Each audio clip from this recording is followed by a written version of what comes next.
Hello, hello, hello. Welcome back to another edition of Fan Talk, your favorite podcast by your favorite fan. That is me, Kyle Brenchley, here on this beautiful Wednesday fall day in September. Welcome back, guys. Thank you so much for joining. If this is your first time here, hello. Welcome to the greatest fan-made sports podcast in your current ear right now. Shout out to the Rogue One poster. I got the fall candle burning. Fall is in full swing. If you don't believe me, just look at the mountains. If you don't have mountains, look at some pictures on the internet. All right, Fan Talk's a podcast by me, Kyle Brenchley. As I mentioned before, we talk sports here, and it's going to be a great time. You can find me anywhere you get your podcast. YouTube, if you like the video version, I obviously put some things up on the screen sometimes. So to all my audio listeners, I'll do my best to audibly explain what people are visually seeing. So, without further ado, we have a lot to talk about today and not a lot of time, so let's jump right into the Fan Talk Fast Talk. 3 quick stories to start off your day. Crazy news out of UNLV, of course, the University of Nevada, Las Vegas. Their starting quarterback, Matthew Solka's NIL dispute with UNLV has gone off the rails. He says that he will be redshirting and will be leaving the university. Crazy stuff. SparkNotes edition. You can go read the whole article. He was promised $100,000 from an assistant coach, and it was a verbal offer. It wasn't in writing. It wasn't in the contract. And now with NIL deals, there's a lot of gray area when it comes to what is promised to the player from the university. Essentially, it wasn't included in writing. It was only a verbal offer. And so there was some disputes on where the money was, what the coaches were trying to understand, what the university was trying to understand. Essentially, this dispute, this miscommunication led to Matthew Solka's redshirting, which means that he'll not play the rest of the year and will essentially transfer to a different school and seek more NIL money. NCAA rules say you can't play for 2 teams during the same season. So he can't go play for another team, but he's just going to sit out and use his red shirt so he can play another year and get more NIL deal. This is crazy because UNLV has cracked the top 25. They're ranked number 23 for the first time in program history. They're 3-0 with big wins against Houston and Kansas State. They have a big home game against Syracuse coming up. So UNLV is going to need to figure out something to do fast. But crazy, crazy news. Again, you can read the full article on ESPN or anywhere you get your sports news. Let's talk WNBA. I've had some people say, hey, why aren't you talking about the WNBA anymore? It's the postseason. Thank you guys for letting me know that you want to hear more about it. I am sorry. I've neglected it. Football just gets up here and I'm just like, woo! So the postseason has started. WNBA postseason. The Aces and the New York Liberty have already moved on. They just play best of 3. So you win the first 2 games and you've moved on. Tonight, Indiana Fever, Caitlin Clark, down 1-0 to the top-rated Connecticut Sun. They're fighting for their playoff lives. That game's 5:30 Mountain Standard Time on ESPN. Lynx and Mercury also in action, so go check that out. Caitlin Clark, of course, won Rookie of the Year. Well-deserved. She's awesome. And MLB, let's talk a little bit of baseball. Postseason is coming down the pipe for Major League Baseball. Specifically, the Detroit Tigers have shocked the entire baseball world. They were 55-63 on August 10th, essentially virtually out of the postseason race. They were 11 games behind the Minnesota Twins, 10 games behind the Royals. They have now gone 28-11 since then, best in the major league, and have allowed just 16 runs, which is less than 3 runs per game. Their pitching's awesome. Their batting's awesome. They are currently in a postseason spot. Big game. Every game matters. There's only about 6 or 7 games left for most teams. They're currently in the wild card spot. They play against the Tampa Bay Rays in a must-win game tonight, 6:40 Eastern. So yeah, go watch some baseball. The Detroit Tigers haven't been to the postseason since 2016. And there is your Fan Talk, Fast Talk. Of course, very quick, very, very fun, crazy news all over the sports world. All right, let's talk college football real quick. Some shakeup a little bit in the rankings here. Texas stays at number 1, Georgia 2, Ohio State 3, Alabama 4. Now Tennessee has moved up to 5 after a big win against my Oklahoma Sooners. Wah, wah. Womp womp. We'll talk more about them in a second, but Other than that, BYU has now jumped into the rankings. They're number 22 after a huge win against Kansas State at home against LaVell Edwards Stadium. And Boise State has now cracked the top 25 as well. So some new teams in the top 25. Let's look at some games you should be watching this weekend. Yeah, we're already talking about that. It's crazy. I know it's Wednesday, but the weekend comes really fast. So it should be fun. Of course, let me start with the Utah teams. All you Utah fans out there, I'm talking about the Utah Utes. They're at home against Arizona. Utes are now number 10 after a huge win against the Oklahoma State Cowboys in Stillwater. They host the Arizona Wildcats. It'll be a late game, very late game. But if you're up that late, definitely check it out. It'll be interesting to see if Cam Rising steps into the quarterback spot. Isaac Wilson is slowly getting better week by week, which is what you would expect for a quarterback as he learns the system to get better, to make better reads, make better plays, make better choices. If you are still a Big 12 fan, and you should be with BYU and Utah in the mix, Oklahoma State versus Kansas State. Now, both these teams just lost to BYU and Utah respectively. Should be a fun game. Both teams needing a bounce-back win to stay in the race for the Big 12 championship.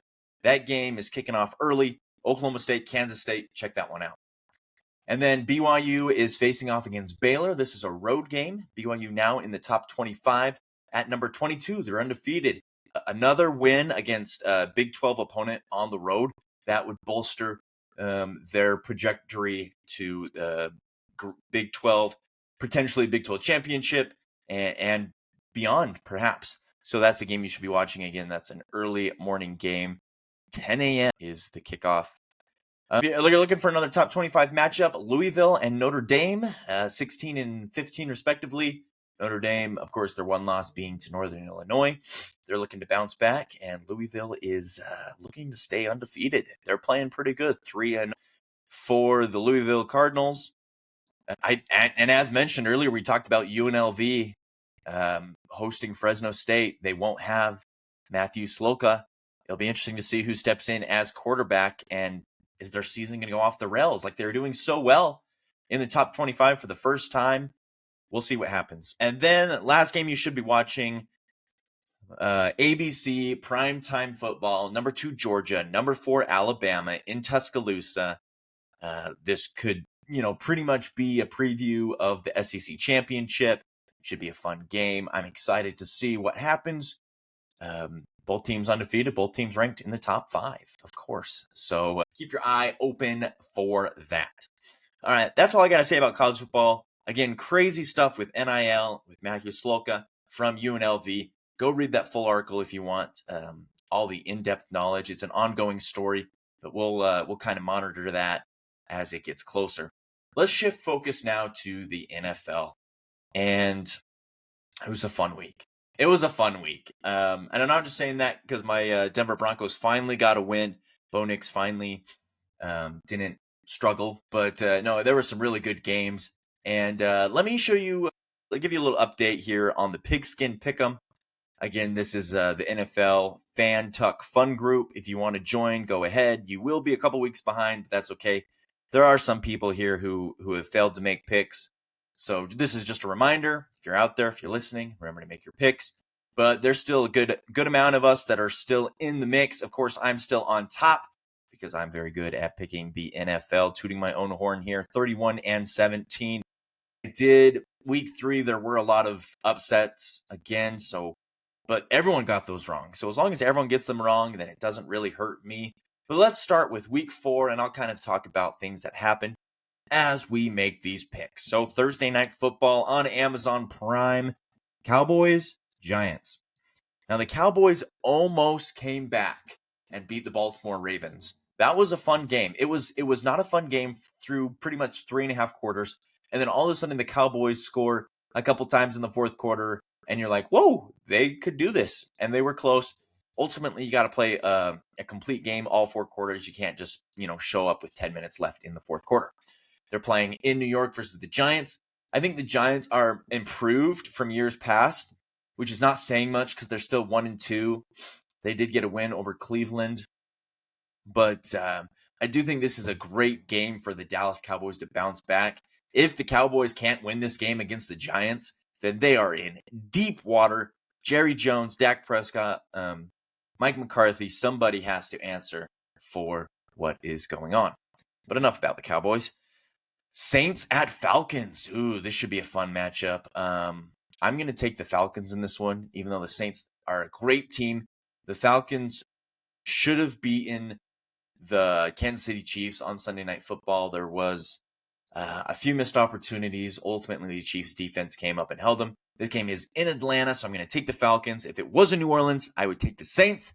Saints coming off a loss where they didn't really have much offense against the Philadelphia Eagles, so their offense is not invincible as we saw. Rams at Bears. The Rams were pretty much on the brink of going 0-3 in their season going to pot and had an insane comeback against the San Francisco 49ers, which the 49ers just blew it. But I like the Rams in this one. They're a good team. They've been beat up. They'll continue to be resilient. Give me the Rams. Vikings at Packers. I like the Vikings in this one. The Vikings are for real. Sam Darnold, Justin Jefferson, Jalen Naylor. That defense is stepping up. School. Give me the Vikings in this one. Although the Packers, good team. Don't sleep on them. Steelers are 3-0. Colts are 1-2. Crazy, crazy, crazy.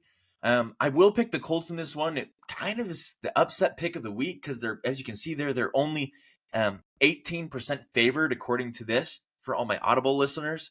But I like the Colts in this one. I really do. This is a game they can bounce back. They went toe-to-toe with the Texans. The Texans obviously struggled last week, but are still a good team. I think the Steelers will eventually lose a game, and this is the week they do it. Broncos at Jets. Give me the Broncos.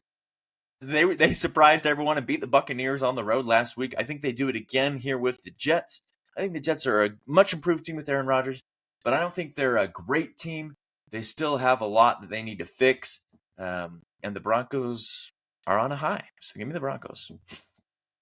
Bucks and Eagles. Ooh, see, this one's tough because the Eagles got them last year in the regular season really good. Tampa Bay got them really good in the playoffs. And Tampa Bay is coming off an embarrassing loss to the Broncos. The Eagles are coming off of a big win against the Saints. I will pick the Tampa Bay Buccaneers in this one because they are at home. The reason they probably didn't do so well on offense is because Mike Williams was completely shut down by Pat Surtain, best cornerback in the league. Darius Slay will do his best, but I think Mike Williams will have more targets, will have more receptions, perhaps a touchdown. Give me the Buccaneers. Bengals and Panthers. I just don't see the Bengals going 0-4. I said that. I said I don't see them going 0-3, but they ultimately did. So give me the Bengals in this one. The Panthers are much improved. They boat raced the Raiders. Andy Dalton should start the rest of the year. Bryce Young should learn from what happened, that he needs to get better. But give me the Bengals in this one. Jaguars and Texans. Jaguars, they are really bad this year. They need to figure out their crap. And it's so ironic that they just paid Trevor Lawrence so much money, and he's still missing throws. He's still not the franchise quarterback they want him to be. They're going to commit to him, but it's going to be a rough season. Give me the Texans. Cardinals, Commanders. Give me the Cardinals in this one. The Cardinals have lost two really close games to two really good teams. They've had a tough schedule so far, and the Bills, the Rams, and the Lions. This should be their easiest game, but don't sleep on the Commanders. Jaden Daniels is for real. This game will be real close, perhaps in overtime, but I do like the Cardinals in this one because it is in Arizona. Patriots and 40. What a game for the 49ers to bounce back. They get the Patriots. They should bounce back after an embarrassing collapse against the Los Angeles Rams. Holy cow. So embarrassing. So embarrassing for all those San Francisco fans that took over SoFi Stadium. Such a joke. Raiders and Browns. I'm going to pick the Raiders in this one. The Browns look really sloppy. Their defense can only do so much. Deshaun Watson is just not good. The Raiders got embarrassed by the Panthers at home last week, but look for them to bounce back. They have some fight in them. They did come back a little bit from the Panthers. They did come back against the Ravens. So give me the Raiders in that one. Give me the Chiefs. I'm going to pick the Chiefs every single week. They're just going to win. They're just a team that wins. As much as I hate them, as much as I hate to say it, they're a team that wins. Give me the Chiefs. And Sunday Night Football should be fun. Bills at Ravens. Give me the Bills in this one. The Bills look so much better. They don't have Stephon Diggs. They lost Devin Singletary. They lost Gabe Davis. They lost a lot of offensive weapons. Josh Allen doesn't need those guys. He has Dalton Kincaid. He can throw the ball to Keon Coleman, to Khalil Shakir. James Cook is an insane running back. The defense is still good. Von Miller still got it. Give me the Bills. Ravens have a tough year. They start 1-3. Dolphins and Titans. If the Dolphins roll to Skylar Thompson, they're in deep doo-doo. Give me the Titans in this one. The Titans, of course, upsetted them last year on Monday Night Football. An insane comeback, scored 2 touchdowns with only 2 minutes left. Give me the Titans. And give me the Lions at home. The Seahawks are undefeated, but the Lions, of course, are a great team. I think the Seahawks will meet their match here against Detroit, in Detroit. We'll just kind of throw a random number there. But those are my picks for Week 4 in the NFL. Share your picks down below if you want to join the group. There is the link. I'll link it down below as well. Watch some football this weekend. Go enjoy the fall colors. Have a great week. Thank you guys so much for tuning in to Fan Talk. Again, you can find this podcast wherever you get your podcasts. I do upload on YouTube if you like the video version, so just search Kyle Brenchley on YouTube to find this and many more episodes and great content, all produced by me. All right, guys, have a great week. I'll see you guys next week for another edition of Fan Talk.